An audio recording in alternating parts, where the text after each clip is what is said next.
பிரஸ்ஸையோ எந்த பப்ளிக்கையோ வந்த எந்த ஒரு லீடர்ஸையும் எங்களை மீட் பண்ண விடாம நைட்டு 11 மணி வரைக்கும் எங்களை அடைச்சி வச்சிருந்து 11 மணிக்கு எல்லாரையும் வெளியில திறந்து விட்டு அந்த மண்டபம் ஓனரை கூப்பிட்டு மிரட்டி அந்த ஆள் வந்து லைட்டு ஃபேன் எல்லாத்தையும் ஆஃப் பண்ணி கேட்டை பூட்டி எங்க எல்லாரையும் கழுத்து பிடிச்சி வெளியில தள்ளினாங்க.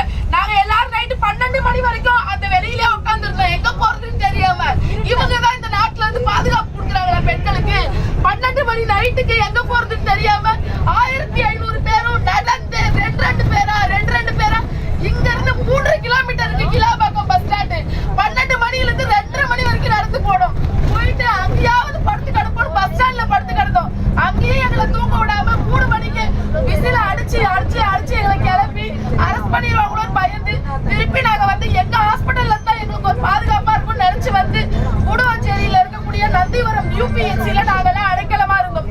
3 நாளா நாங்க எந்த பப்ளிக்கையாவது டிஸ்டர்ப் பண்ணி இருப்போமா? ஒரு சின்ன ஒரு எங்க குரல் வெளியில கேட்டிருக்குமா?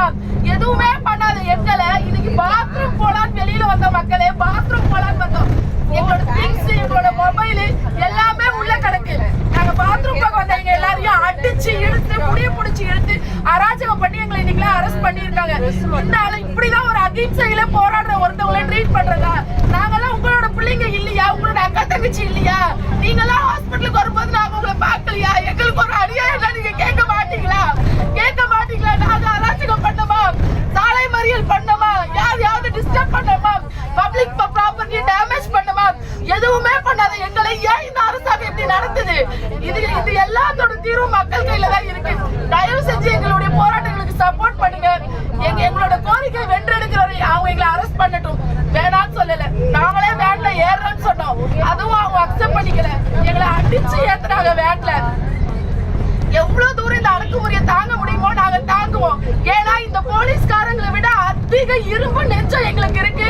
நாங்க தினமும் எங்களோட ஹாஸ்பிட்டல்ஸ்ல அவ்வளவு பிரச்சனைகளை நாங்க ஃபேஸ் பண்றோம்.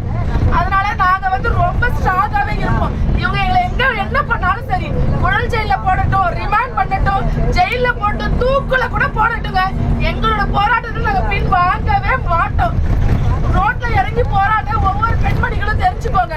இவங்க இப்படிதான் நம்மளுடைய போராட்டங்களை ஒடுக்குறாங்க. இந்த அரசு ரொம்ப கொடுங்கோல் ஆட்சி மாதிரி போயிட்டு இருக்கு. ஒரு கொடுங்கோல் ஆட்சியில இன்னைக்கு இருக்கிற மன்னர்கள் கூட இந்த மாதிரி நடந்துக்க மாட்டாங்க பப்ளிக் கிட்ட. அமைச்சர்களுடனான பேச்சுவார்த்தைக்கு பிறகு சமரசம் எட்டப்படாத நிலையில் தொடர்ந்து கூடுவாஞ்சேரியில் செவிலியர்கள் போராட்டம் நடத்தினர். அதனைத் தொடர்ந்து நள்ளிரவு 12 மணிக்கு மண்டபத்தை மூடி பெண்கள் என்றும் பாராமல் வெளியே தள்ளினர் என்று ஒரு செவிலியர் அளித்த பேட்டியை பார்த்தோம். அவர் தன்னுடைய குற்றச்சாட்டை முன்வைத்திருந்தார்.